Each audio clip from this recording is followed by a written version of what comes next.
চাকসু নির্বাচনে মনোনয়ন সংগ্রহের শেষ দিন ছিল মঙ্গলবার, অথচ জমা দেওয়ার শেষ দিনেই ছাত্রদলের দাবি সময় বাড়াতে হবে।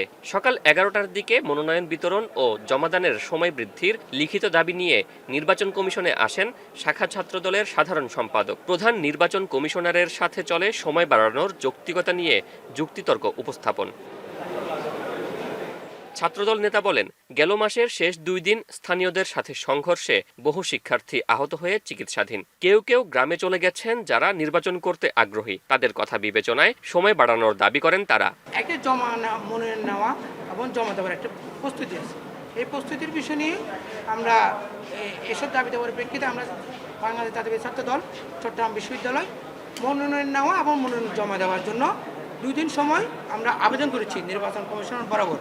প্রথমে এ দাবি নাকচ করে দেয় কমিশন, তবে বেলা 11:15টার দিকে জরুরি বৈঠকে বসে কমিশন। বৈঠক শেষে সময় বাড়ানোর সিদ্ধান্তের কথা জানান তারা। বৃহস্পতিবার বিকেল 5টা পর্যন্ত মনোনয়ন জমা দেওয়ার শেষ সময় নির্ধারিত হয়। শিক্ষার্থীদের মধ্য থেকে একটা আবেদন করা হয়েছে, সেই আবেদনগুলোকে আমরা বিবেচনা করে আজকের দিন বিকেল 5টা পর্যন্ত আমরা মনোনয়নপত্র বিতরণের সময় বর্ধিত করলাম এবং আগামী দিন বিকেল 5টা পর্যন্ত আমরা মনোনয়নপত্র জমা দেওয়ার আজকে যে শেষ দিন ছিল সেটি বৃদ্ধি করলাম। এর আগে দিনভর বহু শিক্ষার্থী মনোনয়ন জমা দেন। এ সময় পুরো প্রক্রিয়া নিয়ে কেউ কেউ অসন্তোষ প্রকাশ করেন। তবে প্রায় 3 যুগ পর নির্বাচন হতে যাওয়ায় অভিযোগের চেয়ে উচ্ছ্বাসটাই বেশি দেখা গেছে।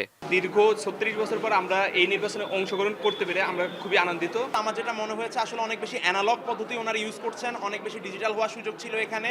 ফার্দার আমার মনে হয়েছে আসলে সবকিছু রেকর্ড নির্ভর বা লিখিত, এই জিনিসটা চাইলেই ডিজিটালাইজ করা যেত। কিছু কিছু প্যানেল বা কোনো দল কোনো মানে ব্যক্তিবর্গকে সুবিধা দিতে গিয়ে প্রশাসন ব্লাড টেস্ট না করে ইউরিন টেস্ট করছে। অনেক বন্ধুরা দাঁড়াইছে, পরিচিতরা, তো ওদেরকে যদি যোগ্য মনে হয় আমি অবশ্যই বন্ধুদের পক্ষ থেকে ওদের পাশে দাঁড়াবো, ওদেরকে সাহায্য করার চেষ্টা করবো।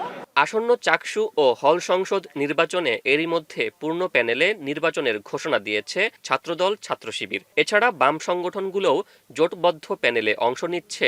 নির্বাচনে রয়েছে একাধিক স্বতন্ত্র প্যানেলও। 12 অক্টোবর অনুষ্ঠিত হবে 7ম চাকসু নির্বাচন।